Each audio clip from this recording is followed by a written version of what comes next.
Hey guys, welcome back to J is for Justice. I wanted to share an article from the New York Times written by reporter Mike Baker. And he was also at Crimecon reporting.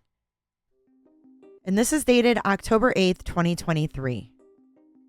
Stacy Chapin walked into a conference ballroom at the annual Crimecon gathering in Orlando, Florida, and let out a gasp. Nearly 3,000 people were packed inside, all to hear a college professor from Alabama conduct a forensic analysis of how Miss Chapin's son and 3 of his college friends had been brutally murdered in Idaho last year.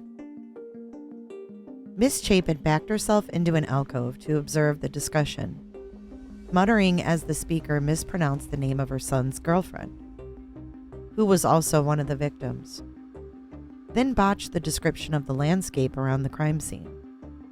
The audience was captivated, but within minutes, Miss Chapin was quietly pushing herself out a side door.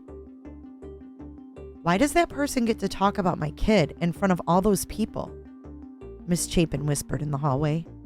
Then she wondered, should I go up on stage? 10 months ago, Miss Chapin was thrust into the center of the nation's obsession with true crime.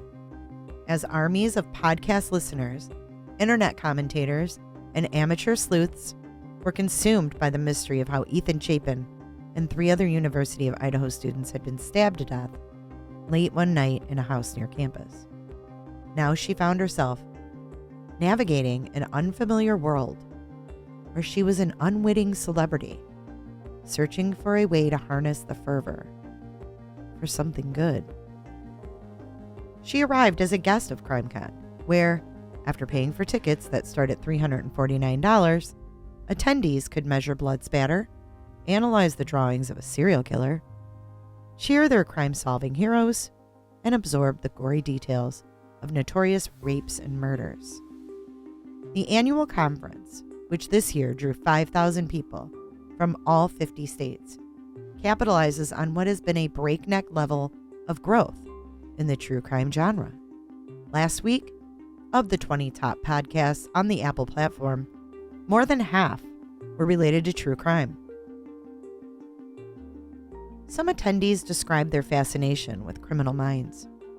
Others said they felt deep empathy with the victims and were lured by the enticing possibility that someone asking the right questions or unearthing a missing digital clue could help bring justice to a stricken family. Relatives of some of those families also signed up, posting materials and sharing stories, overjoyed that people and podcasters were eager to listen. In the exhibition hall, businesses vied for attention, one offering true crime branded coffee, as the crackle of someone testing a stun gun was heard from a table nearby. A crime scene cleaning company had set up a bloodied cardboard box next to a booth where attendees could get photos of themselves. Miss Chapin flinched and turned away as a television screen flashed images of the man accused of killing her son. Attendees had the chance to mingle with the stars of the genre. A YouTuber grabbed a selfie with Camille Vasquez, the lawyer known for her recent work with representing Johnny Depp.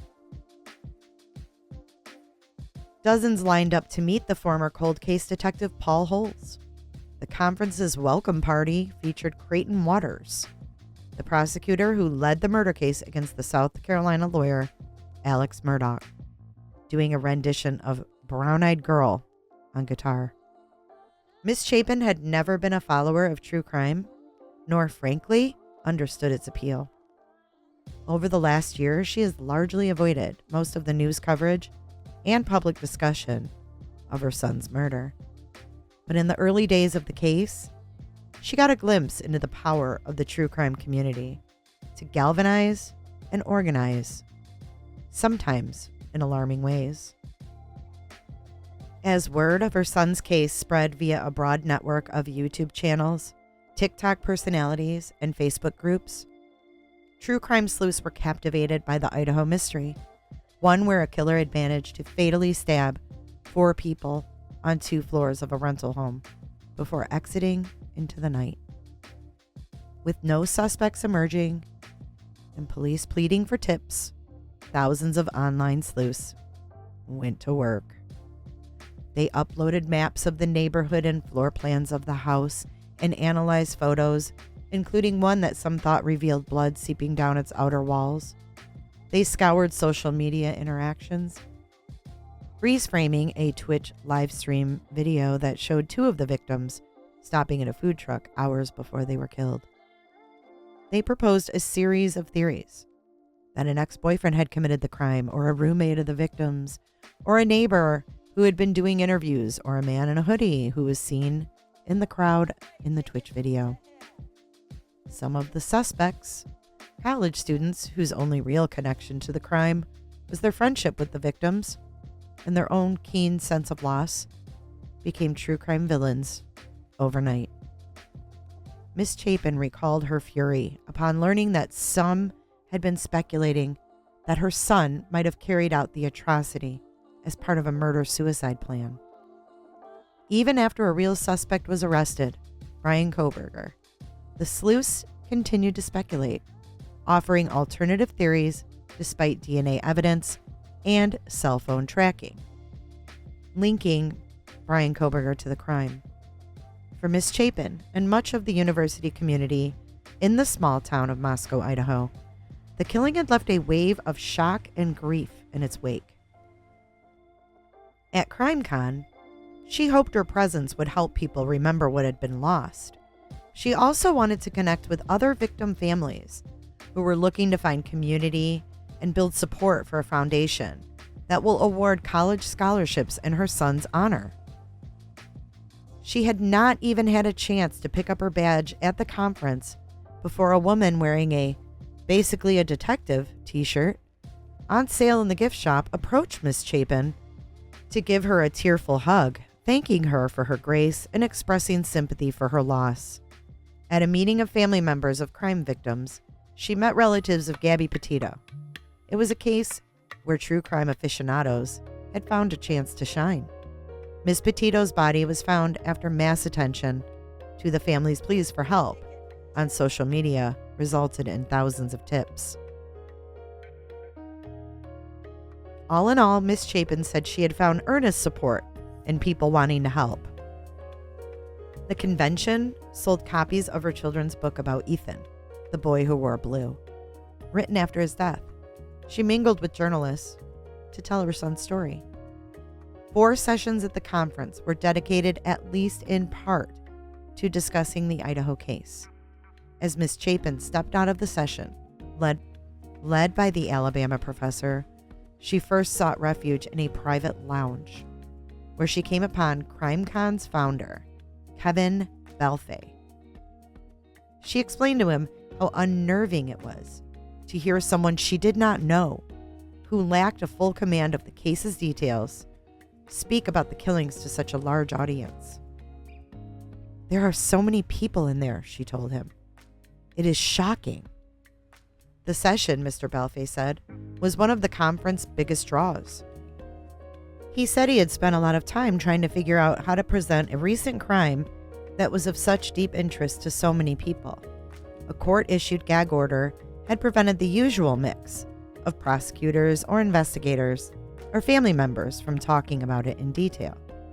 Mr. Belfay said he had selected Joseph Scott Morgan, a professor of forensics at Jacksonville State University in Jacksonville, Alabama, and the host of Body Bags podcast, because he was someone he trusted to not indulge in sensationalism.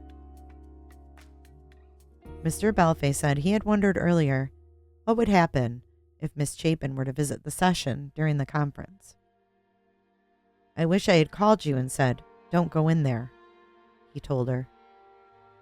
It was a difficult situation, Miss Chapin conceded.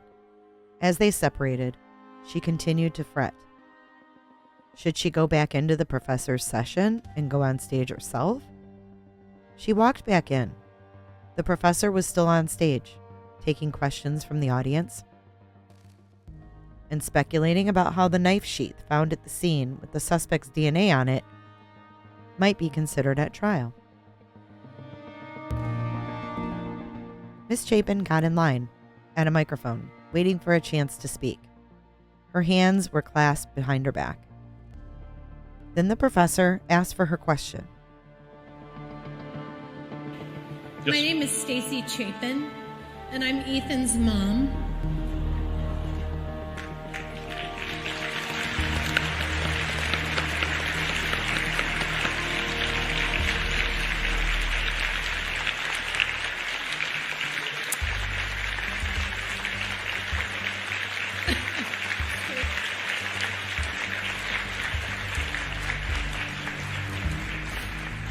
And I actually didn't sit through it because it's too hard to watch, but I do want all of you to know that these were 4 of the greatest kids, and that all of the great things that you read about them is legitimately true.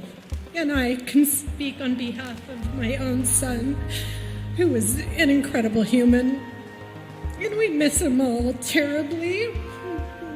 But it's a very strange situation to be. I'm not a true crime follower, but I am now thrust into the epicenter of something that has become pretty incredible. But anyways, don't forget these kids. I did watch the beginning where you spoke a little bit on behalf of all 4 kids, and they're amazing. They were amazing, amazing kids in the prime of their life. So that's all. Thank you. The crowd gasped, then applauded. Some stood to take photos. Miss Chapin spoke briefly, her voice shaking, explaining that she wanted the crowd to know that all the positive things that people had heard about the victims were true.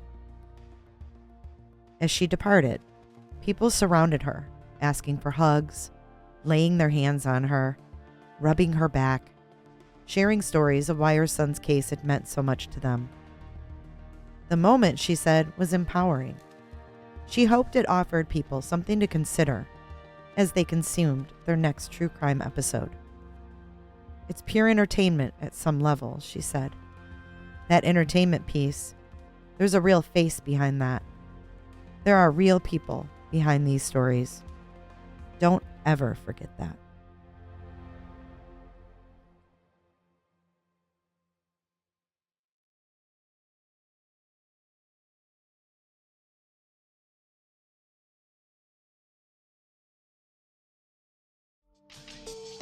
Be sure to check out my other videos and playlists for more true crime content.